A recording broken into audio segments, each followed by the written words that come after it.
combinando el proyecto de Valmet.net y el programa profesional de formación. Y ya un último ejemplo del más reciente del año 2021, cuando ya el diseño ha cambiado y hemos lanzado ya el pack, digamos, del curso introductorio y el curso avanzado. Aquí os he puesto un ejemplo del contenido del curso de introducción, donde podéis ver que los contenidos son bastante genéricos para abarcar personas que empiezan desde cero y otras personas que quieren repasar contenidos que ya conocen pero que quieren recordar o profundizar. En el siguiente ejemplo podéis ver los contenidos del curso avanzado que sacamos a partir de 2018, donde podéis ver que los grupos de cultivo están ya más concretamente indicados en cada tema y lo que intentamos es entrar más en detalle. Es algo que nos fueron pidiendo los alumnos y así dimos respuesta a esta necesidad. Bueno, como he comentado, hemos tenido en cuenta, hemos tenido un feedback continuo con los alumnos a través de las encuestas de valoración de cada edición y hemos ido incorporando siempre mejoras en base a sus opiniones, a sus calificaciones. Y bueno, un poco lo que hemos detectado, a grosso modo, sacando un poco media de todas las valoraciones, es que se valora muy positivamente la calidad de los materiales, la calidad del profesorado, que solemos elegir personas expertas en sus respectivos campos, y se valora muy bien la flexibilidad que permite la formación online. En nuestro caso, tenemos aún, en el caso de PAM, clases en directo o lo que se llama aula virtual. Estamos apostando aún, sobre todo, en formación online pura y dura, que esto, en nuestro caso es que el alumno, cuando quiere, va resolviendo diferentes cuestionarios, los apuntes, perdón, y va avanzando a su ritmo. Lo que sí que ofrecemos algunas tutorías que no son obligatorias para que haya siempre una interacción en directo con el profesor o profesora. En este caso estamos apostando últimamente con tecnología tipo Zoom, como de la que estamos ahora. Como siempre hay cosas para mejorar y en este caso la sociedad está evolucionando rápidamente con las nuevas tecnologías. Primero que todo, el tema visual es muy importante y se nos pide cada vez más que haya material fotográfico de calidad, sobre todo de las diferentes fases de cada cultivo o de enfermedades o temas de detalle que puedan dejar claro al alumno de qué se habla en la parte teórica. En la misma línea se nos pide más materiales audiovisuales donde el profesor presente en vídeos, por ejemplo, la lección o incluso otros contenidos también que sean audiovisuales y no se basen solo en leer contenido escrito. Luego también mejorar los medios de interacción de profesor y alumnado, profesorado y alumnado. Esto viene relacionado con el tema de que no sea tan clásico el tema de disponer unos contenidos y simplemente que el alumno los lea. Nos piden que nos adaptemos a la tecnología. Bueno, y visto a grandes rasgos un poco nuestra experiencia en este tema, en el tema formativo de plantas aromáticas y medicinales, la conclusión que sacamos en estos 10 años es que tenemos que ponernos al día y vamos a seguir apostando por tener una plataforma online de formación muy potente, mejorando paneles de control, del diseño, herramientas, recursos. Justo en este punto, ahora a finales de abril presentaremos nuestra nueva plataforma que estará lo más modernizada posible, sobre todo en el tema del diseño, el tema de cómo interactúan alumnos y alumnas. Queremos seguir incorporando materiales audiovisuales nuevos con contenidos específicos y actualizados también conforme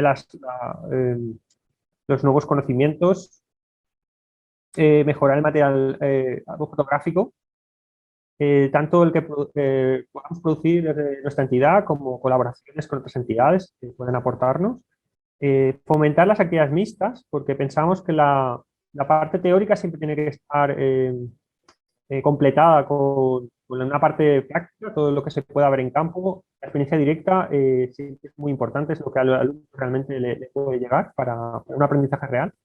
Y finalmente que haya una conexión con entidades y proyectos afines en el tema de plantas aromáticas y medicinales, en producción ecológica, porque esto nos ayuda, nos enriquece siempre bilateralmente y nos ayuda a conseguir incluso expertos que nos puedan ayudar en la formación y conseguir los mejores contenidos y experiencias. Aquí enfatizo el tema de centros de recursos, que muchas veces hay centros que tienen mucha información y falta un poco de ayudar a que estos conocimientos se difundan. Bueno, por mi parte he terminado esta presentación. Comentaros que SEAE tiene varios canales de comunicación o de atención al público. Tenemos una página de Facebook, también tenemos Twitter, un canal de YouTube SEAE de todas las temáticas y nuestra página web agroecología.net es nuestra ventana al mundo donde presentamos todos los proyectos, todas las noticias que recogemos del sector y también hay posibilidad de inscribirse en nuestras actividades y conocernos. Y por último, indicar mi email pues, para cualquier pregunta que tengáis del tema o cualquier pregunta sobre la entidad. Y bueno, quedan unos minutos, he intentado reservar unos minutos para posibles preguntas. Nada, lo dejo en manos de la organizadora. Por mi parte, Muchas terminado. gracias. Muchas gracias, José Luis. No sé, ¿tenéis alguna pregunta? Si no, yo solo, ¿podrías explicar un poco mejor el tipo de formato de apuntes? Bueno, yo ya sé cómo son, ¿no? Porque ya hemos colaborado también como profesores y tutores.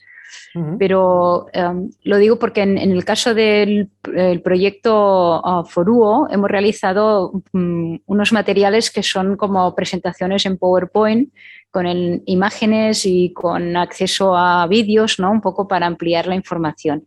Pero en vuestro caso, ¿cómo son los actualmente y cómo si tenéis previsto a realizarlos de otra forma? Vale, pues nuestros apuntes se basan sobre todo en PDFs. Lo que pasa es que intentamos que sean PDFs interactivos. Contienen muchos enlaces a todo tipo de materiales y a todo tipo de páginas web. Tenemos ejemplos de enlaces que llevan a vídeos, enlaces que llevan a otros documentos, incluso a presentaciones, todo tipo de materiales. Solemos incorporar siempre una bibliografía o enlaces de interés para que el alumno interactúe con el documento, no es solo un PDF pasivo. Y aparte, pues lo que he comentado, estamos incorporando vídeos que ya son parte de los apuntes del curso para mejorar la comprensión de los alumnos y alumnas. Muy bien, gracias. ¿Alguna otra pregunta? No sé si la gente que está online también puede participar o escribirlo en el chat, también es otra opción. Bueno, se ve que no, se ve que lo has explicado muy bien y lo han entendido. Me alegro. Perfectamente. Bueno, no sé. Espera, el micro, ¿sabes dónde está? No, aquí no está. ¿Quién lo tenía? No, pero si no, no te van a escuchar. Ahora viene el micro. Un momento. Sí, mira. Ahí está el micro. Es que si no, después el tema de traducción no lo escuchan bien. No tienes que tocar nada. Mi pregunta es, primero, muchas gracias por la participación. Si tienen algún control de si estos alumnos formados por ellos, hacer el seguimiento de cómo están ahora en sus negocios, si van volviendo a las formaciones, si han abierto algún emprendimiento en este sector de PAM, si tienen este feedback no solo 5 o 6 meses después o si hay alguna herramienta de seguimiento más a largo plazo, que también creo que es interesante ir haciendo para el sector.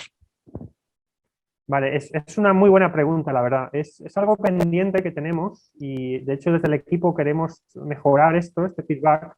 Realmente la formación, muchos alumnos repiten las diferentes ediciones que vamos lanzando y vamos sabiendo así un poco cómo les va yendo. Luego, estas personas retoman, nos siguen haciendo consultas por diferentes vías y nos van contando cómo les van los proyectos.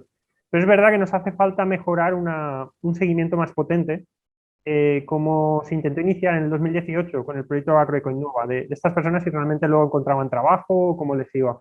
Es algo que tenemos pendiente de reforzar, porque ahora mismo no nos llega de una forma tan continua como quisiéramos esta información. Pero es muy buena pregunta. Bueno, muy bien. Bueno, si te parece, lo dejamos aquí. Gracias por tu participación, ha sido muy amable, que sé que tienes mucho trabajo con la organización del Congreso de Agricultura Ecológica. Y nada, Gracias. esperamos vernos en alguna ocasión. Gracias. Venga. Gracias a vosotros por invitarnos. Hasta Muy pronto. bien, hasta pronto.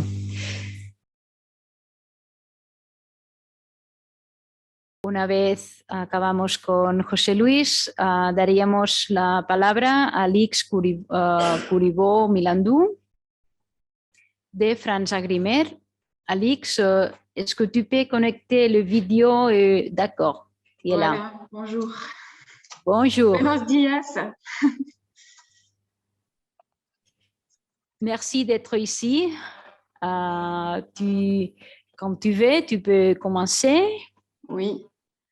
C'est moi qui passe le diaporama? C'est toi qui dois partager Le le... partage, d'accord. Voilà. Est-ce que vous voyez mon diaporama? Oui, oui. Voilà. Donc, bonjour à tous. Je suis ravie de vous présenter les formations dans le domaine des PAM en France. Alors, je fais partie d'un organisme public qui s'appelle France Agrimer.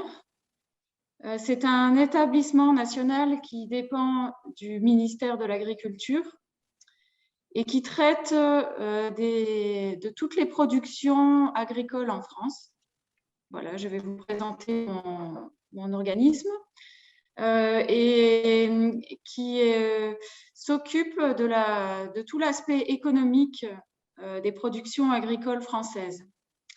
Alors, France Agrimer a été créée en 2009 et le siège est à Montreuil, à côté de Paris. On est à peu près 1000 personnes et nous sommes pour le domaine des PAM à Volx, qui est un petit village en Provence. Et dans cette, voilà, vous voyez une photo. Et donc, nous nous occupons des PAM, mais aussi de l'huile d'olive, du riz et du blé dur.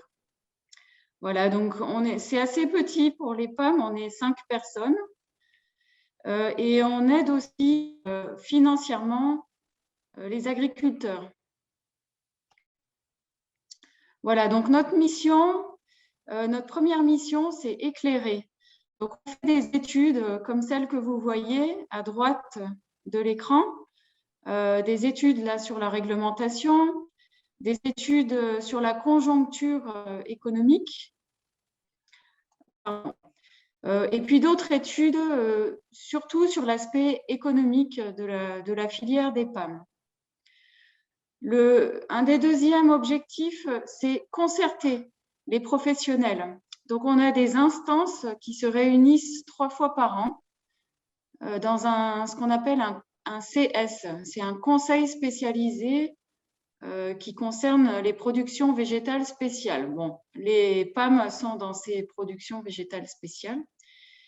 Et dans ces 3 réunions par an, on réunit des professionnels agricoles, des industriels et puis aussi des représentants de l'administration française, donc du ministère de l'Agriculture. C'est très utile parce que les professionnels peuvent faire remonter les problèmes, les difficultés qu'ils rencontrent sur le terrain. Et le ministère, du coup, au contraire, peut faire redescendre la formation et essayer de résoudre les problèmes avec eux. Donc, voilà. Et puis donc, on accompagne, la troisième mission, c'est accompagner. Et on donne à peu près 300 000 € par an à des producteurs pour les aider à investir dans le matériel de culture, de désherbage, de distillation, de séchage, etc. On donne 300 000 € pour les organismes économiques qui aident les producteurs. Donc, il y a des organismes très économiques comme le CIHEF ou le CEPARM, que vous connaissez peut-être. Et puis, il y a des organismes techniques comme l'ITEPMAI ou le CRIEPAM là, qui font de la recherche technique pour aider à la production.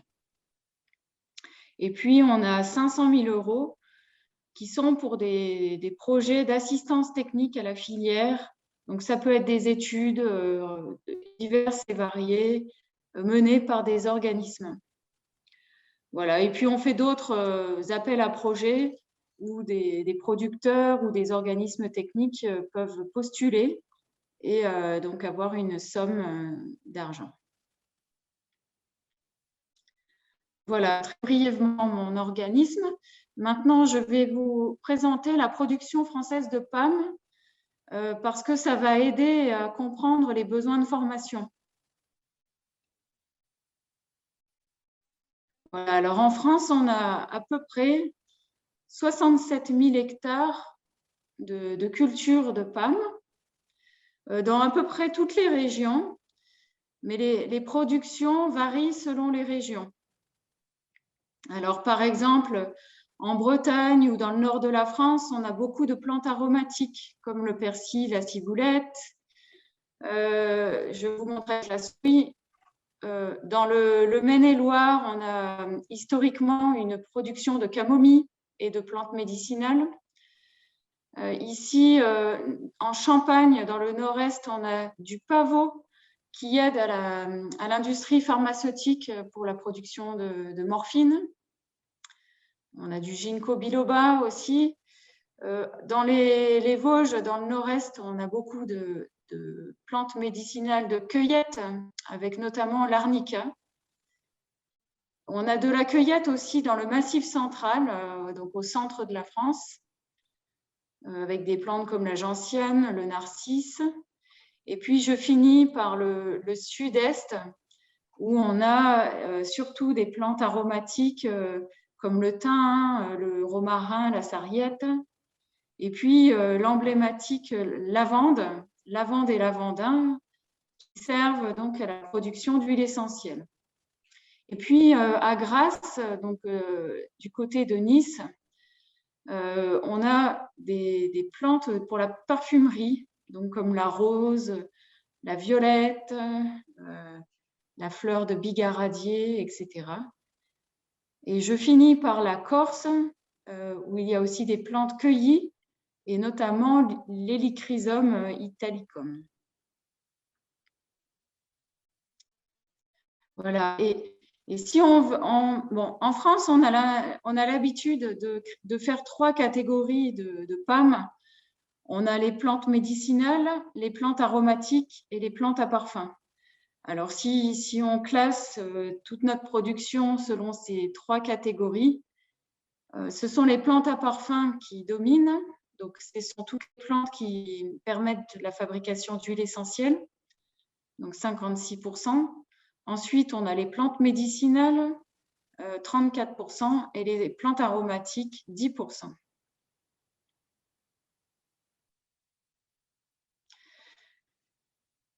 Voilà. Si on regarde du côté des exploitants agricoles, en France, on a presque 6 000 exploitations agricoles de PAM en 2019, dont plus de la moitié sont bio. Et le nombre d'exploitations agricoles augmente d'année en année.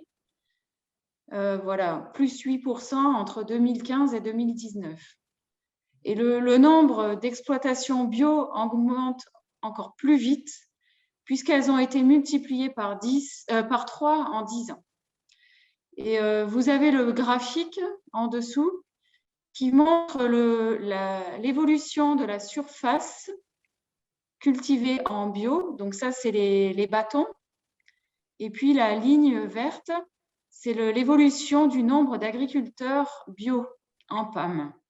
Donc vous voyez cette très très forte évolution. Et ce qui est intéressant de voir dans ce nombre d'exploitations, on a les 3/4, donc 75%, qui ont une surface inférieure à 10 hectares. Donc vous voyez 29% entre 0 et 1 hectare et 46% entre 1 et 10 hectares. Donc voilà, ça représente au total environ 4000, presque 4000 producteurs qui sont petits producteurs. Et ces producteurs-là sont à la fois cultivateurs et cueilleurs. Et généralement, ils fabriquent des produits sur place dans leur exploitation. Et ce qui fait que, bon, du point de vue technique et du point de vue réglementaire, ça devient très vite compliqué parce qu'il y a beaucoup de réglementations différentes à respecter et c'est assez lourd. Et du coup, ils ont besoin de beaucoup de formation pour pouvoir exercer leur métier. Alors, pour répondre à ce besoin de formation que je viens de vous exposer assez synthétiquement, en France, en fait, on a quand même pas mal de formations. Vous verrez dans tous les domaines. Alors, bon, déjà, le premier besoin de formation, c'est au niveau agricole.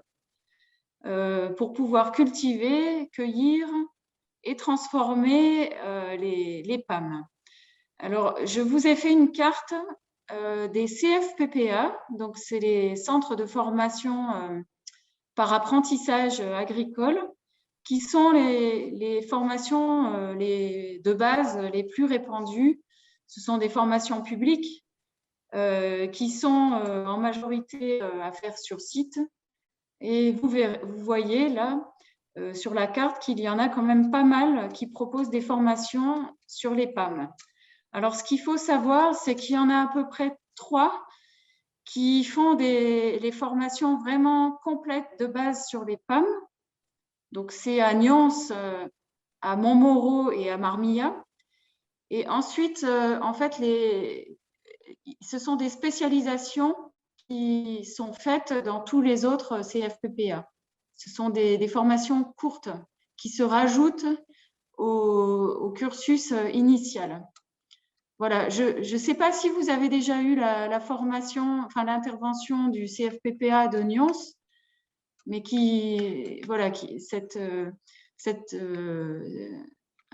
cette intervenante va mieux vous expliquer dans le détail les formations en CFPPA. Voilà, donc les CFPPA. Ensuite, on a d'autres organismes, par exemple les maisons familiales rurales qui proposent des formations agricoles. On a certaines écoles d'herboristerie, comme Inderplan qui est à côté de Montpellier, qui fait aussi des formations sur la culture de PAM, mais c'est beaucoup plus petit, enfin beaucoup moins que les CFPPA. Ensuite, des organismes qui interviennent beaucoup pour les agriculteurs, ce sont les chambres d'agriculture et les organisations d'agriculture biologique. Alors, je vous en ai cité quelques-unes ici, ce sont les plus importantes, notamment l'organisme Agribiodrome dans la Drôme. Bio Nouvelle-Aquitaine fait énormément de formations sur les PAM. Ardab, ça c'est pour le Rhône-Alpes, et puis Agribio 0405 83. Ce sont, en fait, ces organismes sont régionalisés donc au niveau des régions et puis au niveau des départements. Donc, dans chaque département, on peut se tourner vers l'organisme de son département et qui dispense certaines formations. Voilà, je vous ai cité les chambres d'agriculture. dont celle des Pyrénées-Orientales, qui est associée à votre projet.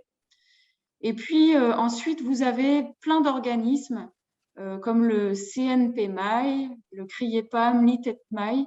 Ça, ce sont 3 organismes techniques de notre filière PAM en France. Et donc, eux, ils proposent des formations ponctuelles pour les agriculteurs. Et puis après, il y a une multitude d'organismes privés qui sont à l'initiative d'agriculteurs. Par exemple, l'association Racines et Jeunes Pousses, c'est un agriculteur, un cueilleur de pommes qui organise chez lui plein de formations. Voilà, je vous ai cité d'autres noms comme François Marty, Savoir-faire et découverte, mais il y en a plein d'autres, hein, ce sont que des exemples. Alors ensuite, les formations qui sont nécessaires pour les agriculteurs, ce sont des formations au niveau des plantes médicinales, des formations d'herboristerie, de phytothérapie, d'aromathérapie, tout ce qui est thérapie à base de plantes. Donc, il y a plusieurs types de formations qui existent. Donc, il y a d'abord les formations universitaires. Alors, celles-là, elles sont plutôt destinées aux pharmaciens ou aux médecins. Ce n'est pas vraiment pour les agriculteurs, mais je vous les ai mis quand même. Et puis, il y a une licence professionnelle qui s'appelle conseiller spécialisé en herboristerie et en produits de santé à base de plantes, qui est à Paris, qui est de plus en plus célèbre, on va dire, qui est de plus en plus convoitée, parce que celle-là, cette licence pro, elle est vraiment destinée à l'herboristerie. Voilà. Et puis, il y a les écoles d'herboristerie, on va dire, officielles, qui sont affiliées à une fédération française des écoles d'herboristerie. Voilà, c'est Cap Santé, l'École lyonnaise des plantes médicinales, l'ARH, l'École des plantes de Paris et Inderplan. Alors, ces formations sont longues, on appelle ça les formations longues, c'est-à-dire les formations de base qui apprennent le métier d'herboristerie. Le diplôme d'herboriste en tant que tel n'existe plus depuis 1941 en France, mais la formation existe toujours et ce n'est pas un diplôme officiel, c'est un diplôme privé. Voilà. Et puis, donc, je veux dire, ces formations-là, elles ne sont pas trop liées, elles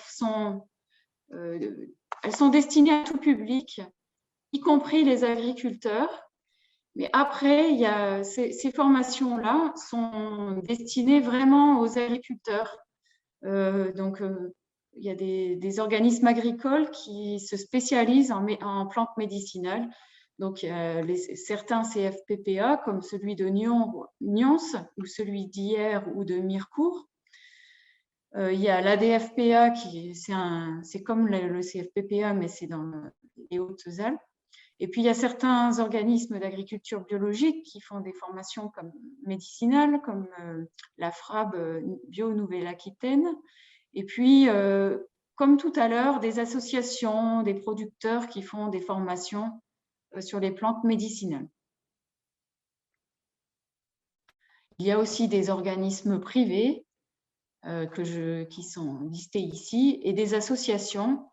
Je cite par exemple la Société française d'ethnopharmacologie, elle qui est plutôt destinée à l'international, c'est-à-dire aux différentes plantes médicinales des différents pays. Et ça, c'est plutôt destiné pour les pharmaciens. Donc voilà, il y a ensuite les PAM, elles peuvent être transformées en produits cosmétiques ou en produits de parfumerie.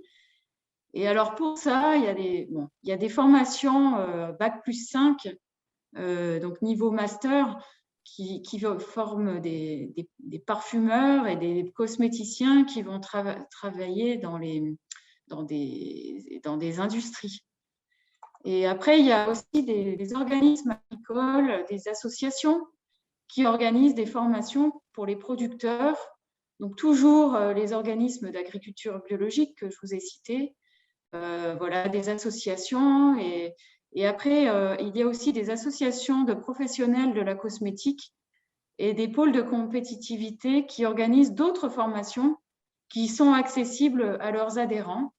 Et les adhérents ne sont pas vraiment des producteurs, mais il y en a quand même un petit peu, quelques producteurs. Voilà, concernant les plantes sauvages, tout ce qui peut être transformé en pesto, en confiture, en sel aromatisé, en épices, etc. Donc, il y a aussi des organismes qui sont spécialisés dans l'alimentaire. Et voilà, je vous les ai cités. Il y a toujours des organismes d'agriculture biologique. Il y a aussi des producteurs, des passionnés, des associations qui font ce type de formation.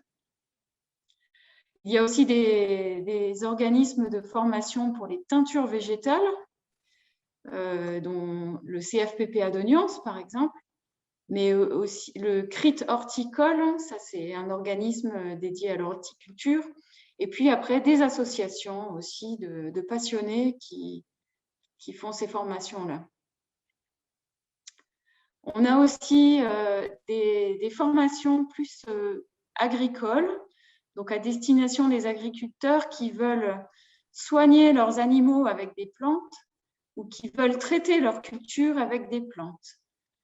Et là aussi, nous avons des CFPPA qui font ces formations, des chambres d'agriculture et des organismes d'agriculture biologique. Nous avons des organismes qui sont spécialistes des plantes, des PAM, pour faire des formations par Internet. Donc, par exemple, ceux-là. Mais ce qu'il faut savoir, c'est que beaucoup d'organismes que je vous ai cités précédemment font des formations en présentiel et aussi par e-learning. De plus en plus d'organismes font du e-learning, notamment depuis la crise du Covid. C'est de plus en plus développé. Alors, je vais vous faire une petite présentation sur les diplômes de paysans herboristes et d'herboristes, parce que en ce moment, en France, il y a un énorme travail qui est fait par les professionnels qui se disent paysans herboristes. Alors, les paysans herboristes, ce sont des cultivateurs-cueilleurs qui fabriquent leurs produits médicinaux et qui les vendent eux-mêmes en direct, et donc qui sont amenés à faire du conseil médicinal sur les plantes qu'ils vendent. Donc, ce sont les paysans herboristes. Ils sont en train de créer un diplôme pour reconnaître ce métier.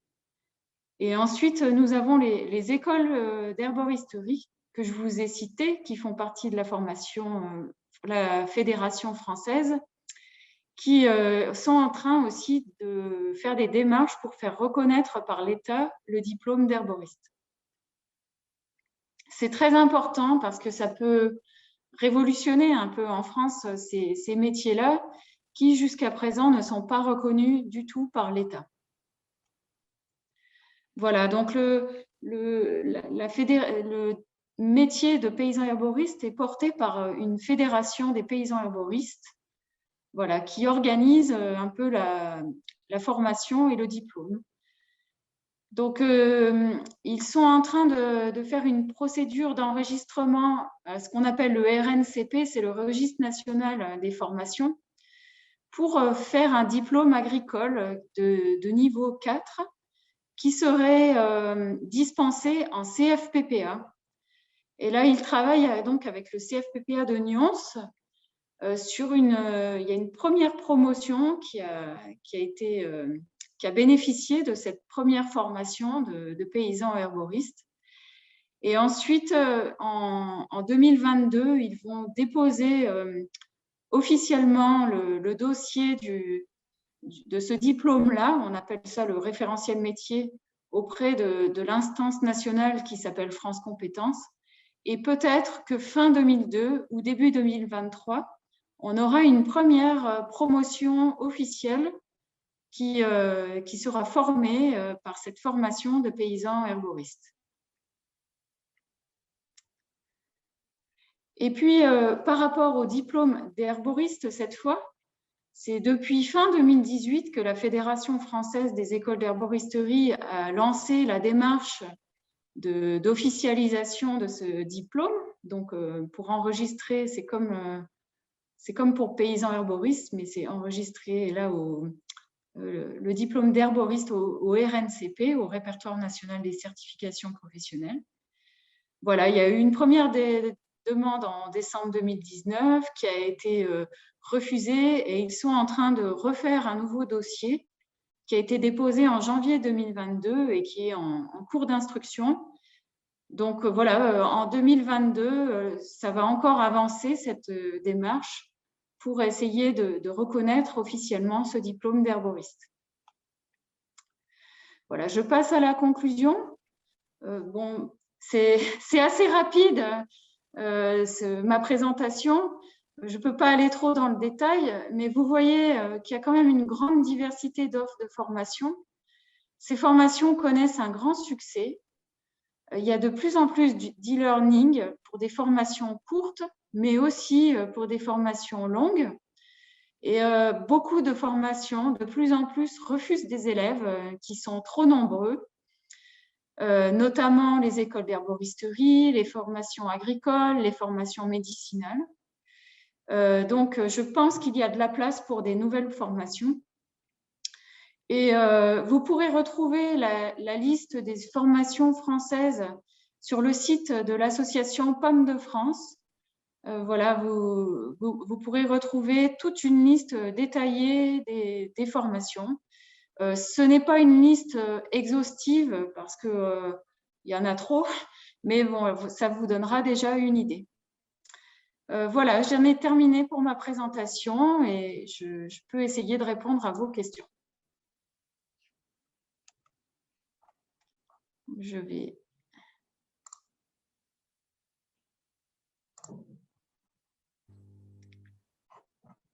arrêter. Alors, voilà, j'ai arrêté. Alors, merci Alix, c'était très intéressant. On va passer la parole aux participants. ¿Tenéis alguna pregunta? ¿Alguien quiere hacer alguna pregunta? Sí. Si. Bonjour. Je voudrais demander, est-ce que vous savez la raison pour laquelle les diplômes, la demande de diplôme d'herboriste a été refusée au RNCP, en inscription au RNCP au début? Oh, j'ai pas eu le détail, donc je ne sais pas. Mais ce qu'il faut savoir, c'est que c'est un dossier très, très compliqué où il faut détailler de manière très précise tout le contenu de la formation, c'est toutes les unités capitalisables, etc. Donc ça, c'est déjà très, très long et compliqué.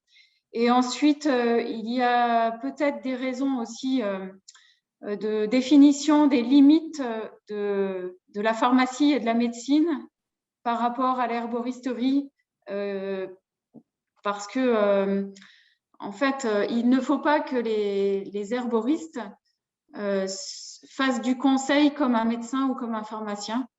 Donc, tout le travail des écoles d'herboristerie, c'est d'essayer de faire une limite entre ce qu'ils ont le droit de conseiller et de faire comme conseil aux personnes par rapport à ce qui relève du domaine de la pharmacie et de la médecine.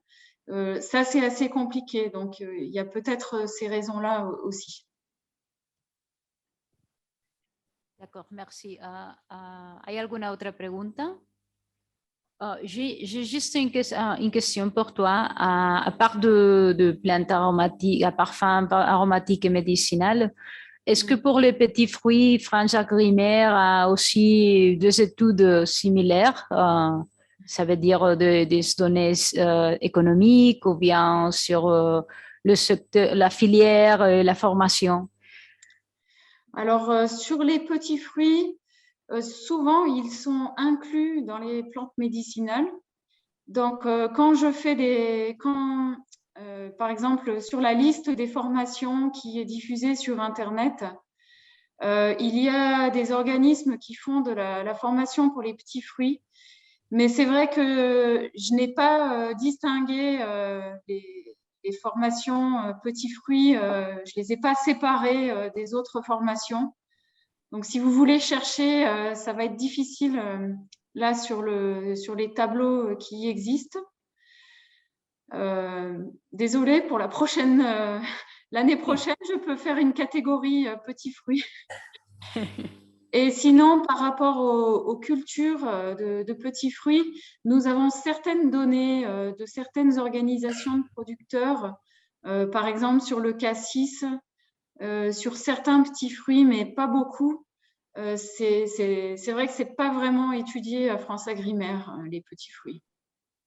Je suis désolée. Non, c'est bien, c'est simplement pour les savoir. Merci beaucoup, Alix. Merci à vous. Si on se maintient en contact, si tu restes dans la journée, tu pourras écouter les autres interventions. Merci beaucoup. Merci, à bientôt. Ahora pasamos la palabra a Isabel Gregoire del CFPPA Nyons, que nos explicará la oferta formativa de paysan herborista que nos ha introducido Alix. Si tu viens, je vais partager ta présentation. Attends, je dois ouvrir celle-ci.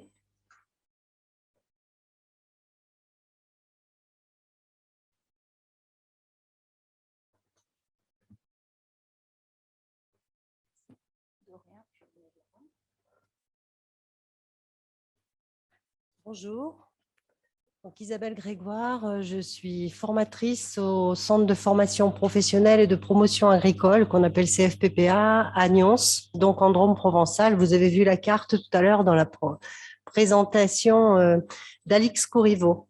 Donc, je vais vous présenter un petit peu, nous, l'évolution en fait des formations en plantes aromatiques qu'a connu le CFPPA Nyons, et notamment pour arriver aujourd'hui à une formation qui est plus en lien avec l'herboristerie et le fait que une certaine catégorie de producteurs de plantes aromatiques s'oriente vers le conseil.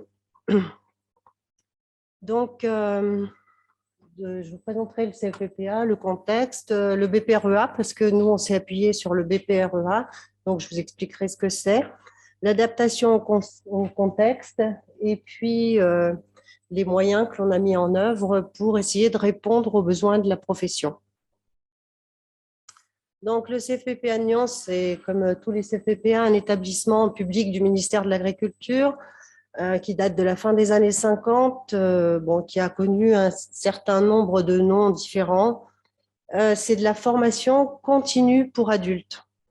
Donc, en fait, le CFPPA de Nyons, étant donné sa situation dans un secteur où il y a beaucoup de plantes aromatiques, c'est de fait spécialisé depuis 1983 dans les plantes aromatiques. Donc, en fait, a mené conjointement des formations dans le domaine des productions que l'on a appelées méditerranéennes, c'est-à-dire viticulture, oléiculture, arboriculture et les plantes aromatiques qui sont un secteur très développé dans notre région.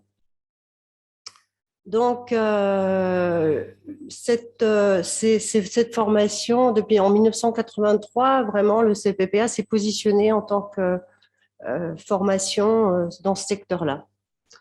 Aujourd'hui, le CFPPA de Nyons compte 10 emplois temps plein. C'est un petit centre. On a la spécificité dans la Drôme qui est 3 CFPPA. On a vu passer le CFPPA de Die tout à l'heure. Donc, on a un EPL, mais 3 CFPPA qui c'est lié, c'est historique et c'est lié à la géographie. Donc, nous, on est tout à fait dans le sud de la Drôme et de la région Auvergne-Rhône-Alpes. Voilà. Donc, ensuite, le CFPPA s'est spécialisé, a commencé les formations donc BPREA, donc brevet professionnel de responsable d'exploitation agricole et d'entreprise agricole maintenant depuis 1992. D'autre part, on a des formations aussi, des formations courtes, donc appelées UCAR. Hein. Donc, c'est des capacités de réponse on va répondre à une demande régionale par des formations courtes qui sont spécifiques. Et des modules, c'est-à-dire des formations, par exemple, on a un module truffe qui est une formation d'une semaine qui ne rentre pas dans le cadre de ces UCAR. En 2018, au niveau de l'historique, on a organisé une rencontre professionnelle sur le thème des plantes aromatiques et médicinales. Donc, 3 jours d'échanges sur le secteur des PAM, aussi bien en grande culture qu'en petites exploitations. Donc, et en 2018, on a commencé à s'orienter vers le côté petite structure, enfin, avec des formations spécifiques pour les petites structures et notamment l'activité de conseil liée aux petites structures.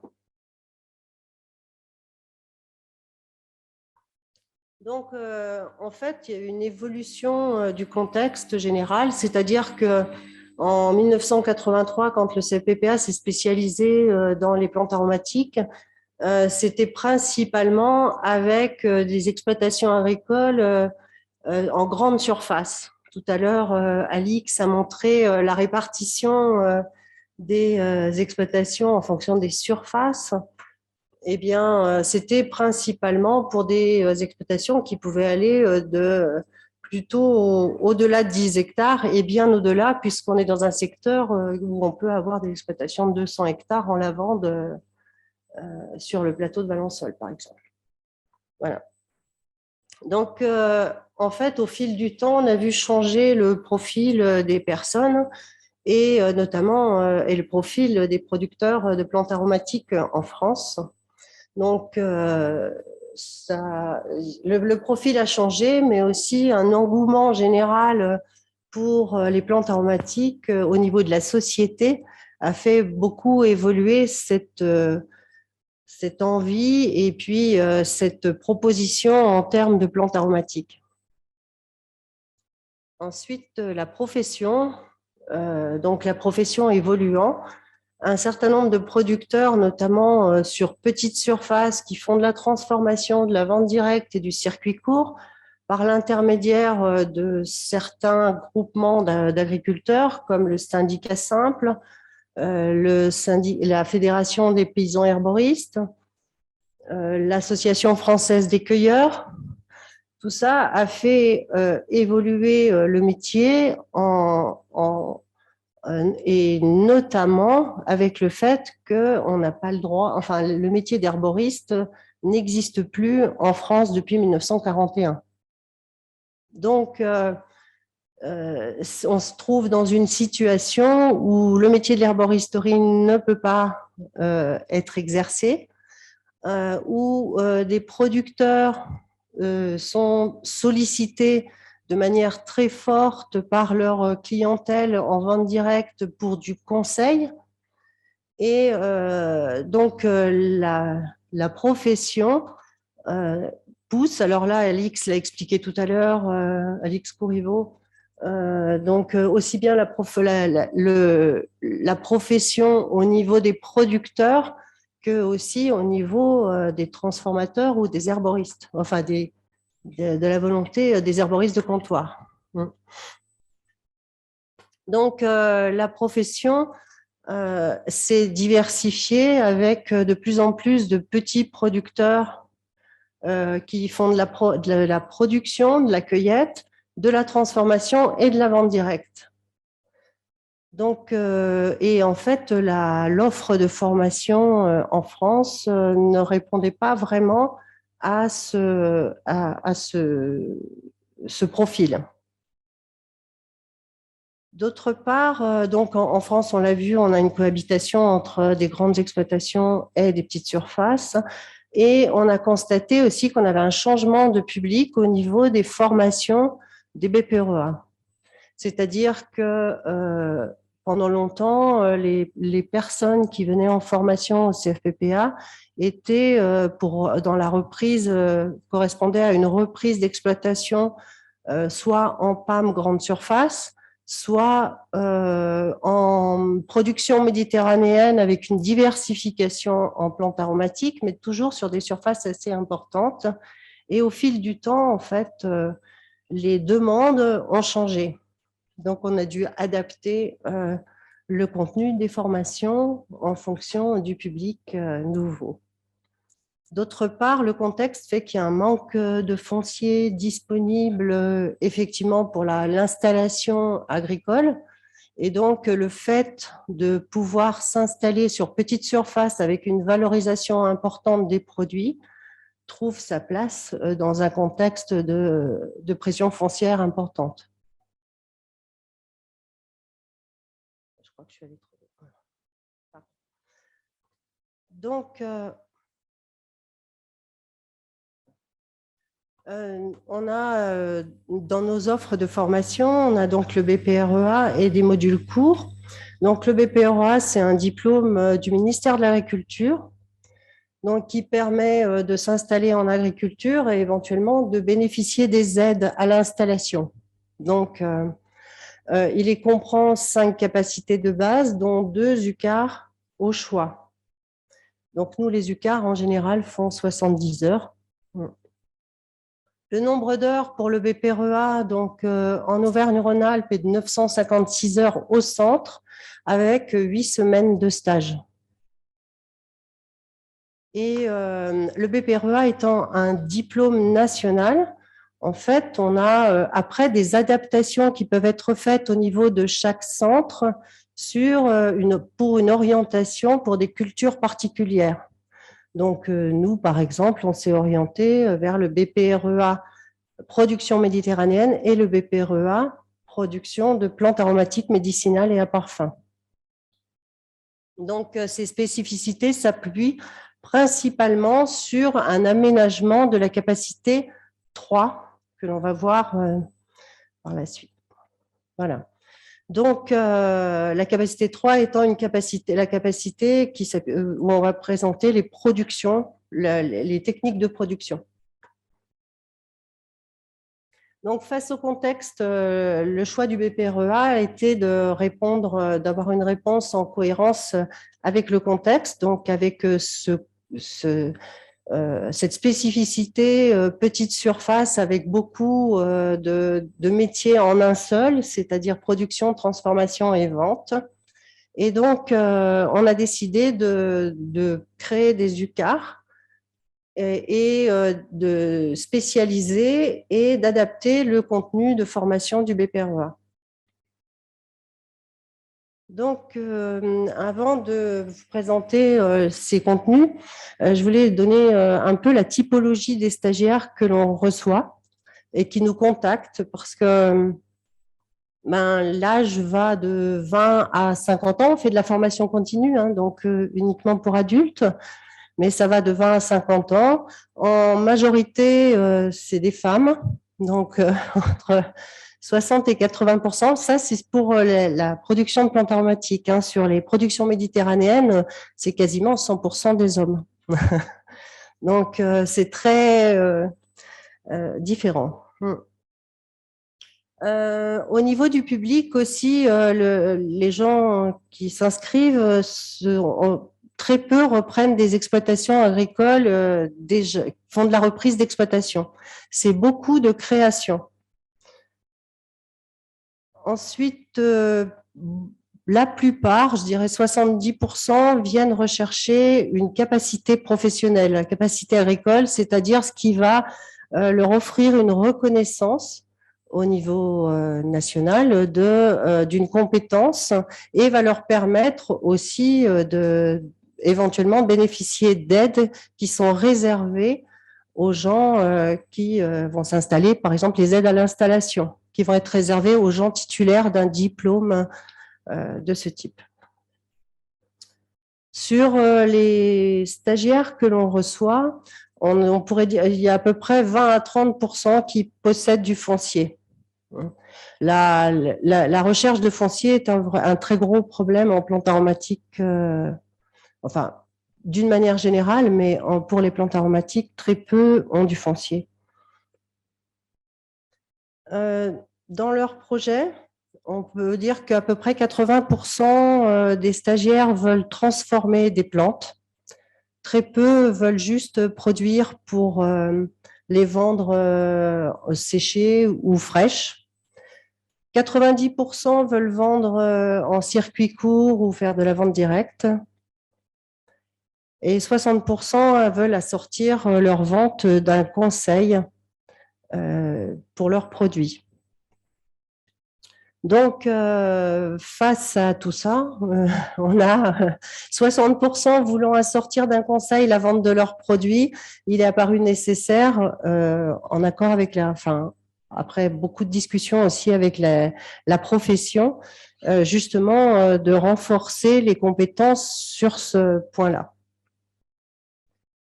Au niveau des demandes que l'on peut avoir chaque année en BPREA, alors là je spécifie en BPREA, on a à peu près 100 demandes annuelles pour une trentaine de places. Voilà. Après, pour les UCAR qui sont spécifiques, là, on a à peu près 200 personnes qui passent au centre pour suivre les formations courtes. Et on refuse beaucoup de monde parce qu'en fait, les UCAR, on prend entre une quinzaine de personnes par session. Et on n'a pas du tout assez de sessions pour répondre à tout le monde, surtout depuis le développement des congés, du paiement de la formation continue, les CPF. Donc, au niveau du BPREA, on a 5 capacités. Comme je vous le disais, la première se situe en tant que professionnel et la biologie, qui comprend la biologie végétale et le contexte agricole. Une autre capacité sur piloter le système de production, donc où on va piloter donc le changement et tout ce qui est gestion du travail au sein de l'exploitation, où on se rend compte que ça, c'est un point qui est souvent le talon d'Achille des petites exploitations qui font beaucoup de transformation et de vente directe. La C3, donc, dont je vous disais que c'est celle que l'on adapte, que l'on peut adapter pour donner la teinte du BPREA, donc qui constitue le processus de production, donc conduire le processus de production, donc où on a de l'agronomie, agroécologie, les itinéraires techniques. Nous, on a développé de l'agroforesterie. Et puis aussi une diversification, c'est-à-dire qu'on se rend compte que les exploitations en PAM, souvent, avant d'en vivre, il leur faut un certain temps. On n'est pas sur du produit de première nécessité. Le temps de se faire une clientèle, il faut un certain temps. Et donc, on a décidé d'introduire un module de maraîchage dans la C3 pour pouvoir répondre à cette diversification, qu'ils aient en main de quoi diversifier leurs activités et notamment leurs sources de revenus. La capacité 4, donc sur la gestion technico-économique de l'exploitation, et la capacité 5 sur la valorisation des produits et des services de l'entreprise. Donc là, on a beaucoup fait évoluer au fil des années depuis 1983, puisque là, maintenant, on est uniquement sur au niveau de la commercialisation, sur la vente directe et le circuit court, quasiment, puisque ça concerne 80% des stagiaires. Donc, au niveau des UCAR, donc des formations courtes, nous, on propose des UCAR en transformation des plantes aromatiques médicinales. Toutes les UCAR font 70 heures. Ça, c'est un format qui n'est pas forcément le format de toutes les régions. Mais en Auvergne-Rhône-Alpes, on a tous les CFPPA ont des UCAR à 70 heures.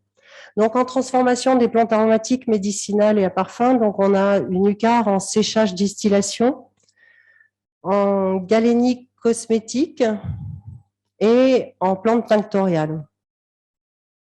Voilà. Alors, on a une UCAR aussi là, qui correspond donc au développement de l'activité alors paysan herboriste, qui est activité de conseil sur les champs d'action des plantes, où là, on va parler posture de l'agriculteur dans son activité de conseil lorsqu'il fait de la vente directe. Une UCAR sur la transmission des usages traditionnels des plantes. Alors là, c'est pareil, c'est une entrée par les plantes où on passe par l'ethnobotanique et où on apprend les usages, mésusages des plantes et comment transmettre au cours soit de la vente directe, soit même d'activités pédagogiques sur son exploitation agricole, on va pouvoir transmettre ces usages traditionnels. Et une UCAR, conduire une activité de cueillette en milieu naturel. Donc, ça, ce sont les… Ah oui, et une dernière que j'avais oubliée, c'est la cueillette de plantes arbustives. Donc, d'arbustes et plantes arbustives que l'on vient de mettre en place cette année. Donc, toutes ces UCAR peuvent être réalisées plusieurs fois dans l'année. Hein. On est amené à faire… c'est pour ça que… par exemple, transformation des plantes, ça constitue déjà 3 UCAR, dont certaines sont répétées 2 à 3 fois dans l'année. En cueillette, c'est pareil, on en fait 3 dans l'année et bientôt 4, vu la demande que l'on a. Donc, suite à la demande de la profession, on a donc répondre à la spécificité des producteurs en petite surface et puis au fait que en fait la spécificité de la profession quand on produit, transforme, vend en vente directe, c'est une très bonne connaissance du produit. On a orienté, on a été sollicité par la profession pour mettre en place, répondre à cette demande. Et donc on a fait ça en 2 étapes. La première étape, ça a été de mettre en place une première UCAR, donc en 2018, sur transmettre les usages traditionnels des plantes. Et donc, formation de 70 heures qui ne rentrait pas pas forcément dans le cursus du BPREA, qui était à part, mais que les stagiaires pouvaient choisir comme module complémentaire. Et puis, le travail qu'a entamé la Fédération des paysans herboristes pour la création d'un titre de paysan herboriste met un certain temps à se mettre en place. Enfin, déjà, il a fallu le construire, le déposer. Et maintenant, ils attendent la réponse. Et donc, ils nous avaient sollicité pour éventuellement mettre en place, développer, disons, des formations qui pourraient, en attendant, ou plus tard, on verra, qui pourraient répondre à cette demande qu'est la demande d'un paysan herboriste. Donc, depuis 2 ans, on a mis en place un BPREA à orientation paysan herboriste. D'accord ? Donc, c'est pas je précise le mot orientation parce qu'un BPREA est un BPREA. Voilà. Donc, au niveau des retours, cette première UCAR qui a été mise en place sur la transmission des usages traditionnels a eu un vif succès depuis les 4 années maintenant qu'on la propose.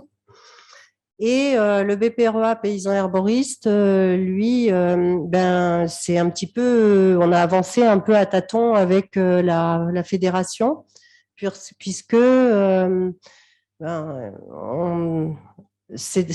chaque fois qu'on a une nouvelle formation, il faut un peu voir si ça répond réellement aux attentes des professionnels. Voilà.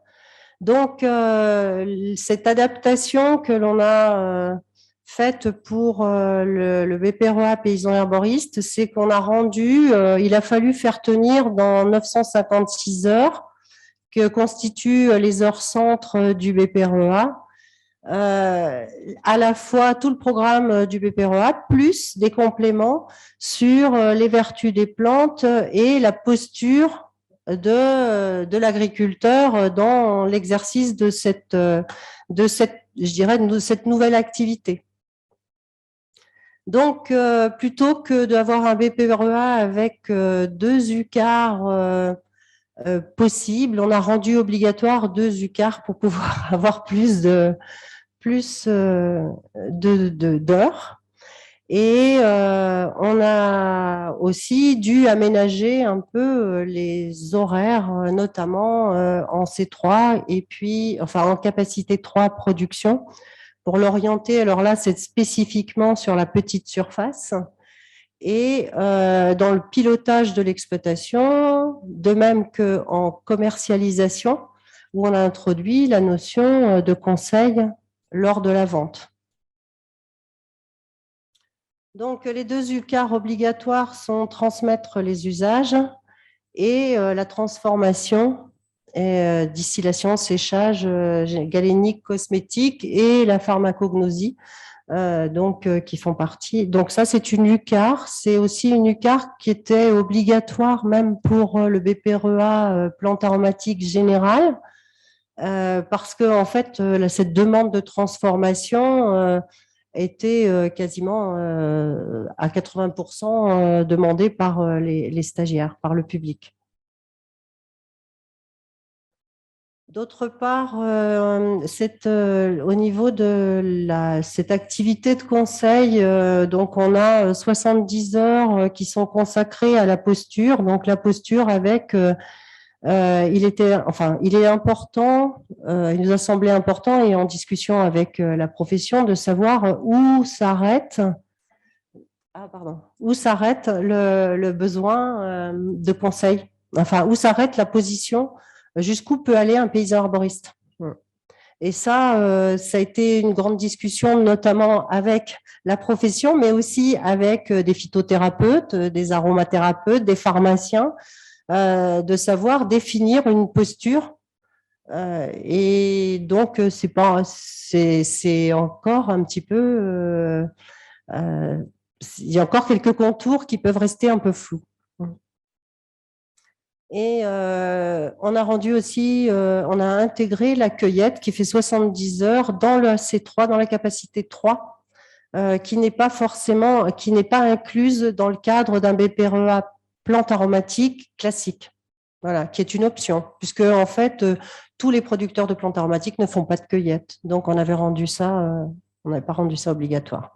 Voilà, bon, ça, c'est les ateliers que l'on fait chez les producteurs en cueillette. Voilà, c'était un petit peu pour agrémenter. Voilà. Donc, au niveau des formations, on a beaucoup d'intervenants. En fait, c'est un choix du centre de formation on est très peu de formateurs permanents. Par contre, beaucoup d'intervenants pour avoir des retours d'expérience spécialisés, pour avoir des domaines d'intervention spécialisés. Donc, on a dans tous les domaines, aussi bien des paysans arboristes, ethnobotanistes, pharmaciens, médecins, on a intervention de médecins phytothérapeutes dans le cadre de l'activité de conseil. Des spécialistes de tout type. Donc, on travaille aussi en partenariat avec des producteurs et des centres, des syndicats ou avec la fédération des paysans arboristes. Et on a pas mal d'implications d'anciens stagiaires, notamment dans la formation, qui interviennent soit sous forme, soit en salle, soit en nous recevant avec les stagiaires. Au niveau des moyens, en fait, le CPPA a la chance de disposer d'un terrain d'1,5 hectare, donc qui correspond bien au type de surface qui sont celles des paysans herboristes. Donc, où on a un bâtiment avec une salle de cours, un séchoir, une unité de distillation. Voilà. Voilà. Une unité de distillation, donc un garage à matériel où on a du matériel alors adapté qui peut correspondre. Ah, mais ça passe tout seul. Pardon. Excusez-moi. À vouloir aller trop vite. Voilà. Donc, une salle de cours en plein air qui occasionnellement nous sert de salle de séchage parce qu'on a notamment en thym une production assez importante qui ne rentre pas dans le séchoir à clé. Voilà. Donc, un laboratoire de 25 mètres carrés qui est pour les transformations et qui là n'est pas sur le terrain, même si le projet est d'agrandir justement tout le bâtiment puisqu'on se trouve un peu à l'étroit, notamment en séchage. Pardon, mais je n'arrive pas à... Je me précipite trop. Ah. Voilà.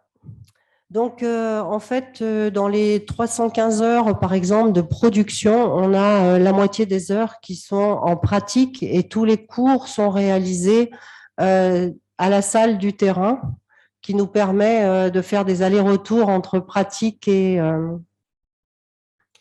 théorie. Voilà.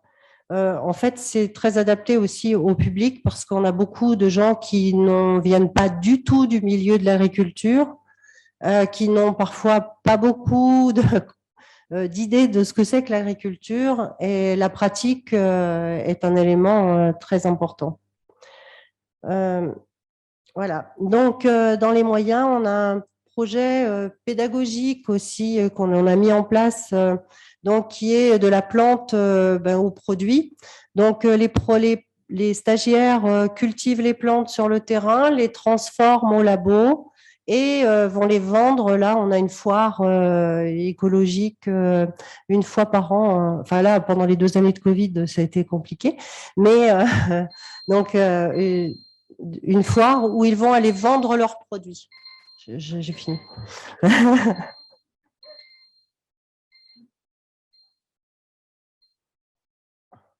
Voilà. Et puis, donc, on a un accompagnement personnalisé sur le projet de chacun, donc avec des entretiens réguliers et un référent. Ils ont toujours un formateur référent qui permet de suivre au plus près l'évolution du projet au cours de l'année, pour ce qui est des BPROA. Voilà. Après, au niveau du bilan, au niveau des installations, donc tout à l'heure, on disait que, Alix parlait du nombre d'exploitations et notamment, par exemple, inférieur à 10 hectares, ça représentait 29% des exploitations agricoles. Les bilans sont toujours un petit peu difficiles à faire dans cette tranche de superficie parce que, en fait, beaucoup de petites exploitations ne sont pas déclarées comme exploitations agricoles, mais sont cotisants solidaires. C'est un statut que l'on a en France qui est cotisant solidaire, qui correspond à une petite surface. Beaucoup le sont et ne sont pas pris en compte dans les statistiques agricoles. Et donc, nous, par exemple, on a un bilan pour la région qui est fait à 3 mois, où on nous demande les installations, mais de toute façon, on ne prend pas en compte celles qui ne sont pas avec un statut d'exploitant agricole à titre principal. Donc, dans le cadre, ce qu'on peut dire, c'est que généralement, les installations sont immédiates dans le cadre des reprises d'exploitation. Ensuite, à 1 an, on a à peu près 40% des stagiaires qui restent dans le secteur. Alors, ce n'est pas forcément des installations, mais qui restent dans le secteur des plantes aromatiques. Et à 3 ans, 60% qui restent dans le secteur des plantes aromatiques. Voilà. Alors là, nous, à 1 an et à 3 ans, c'est tout compris. C'est-à-dire avec même ceux qui sont cotisants solidaires, c'est-à-dire qui ne sont pas... voilà. Bon, eh bien, merci de votre attention. Je suis désolée, j'ai dépassé le temps. Non, ça va. Pas beaucoup. Juste une question, peut-être, s'il y a quelqu'un qui est intéressé. Oui, parce que j'ai- Una pregunta solo. ¿Hay alguien interesado? Bueno, si no, al final de la jornada, si se os ocurren más preguntas, si no, durante la comida podremos intercambiar también. Merci beaucoup, Isabelle. C'était très intéressant.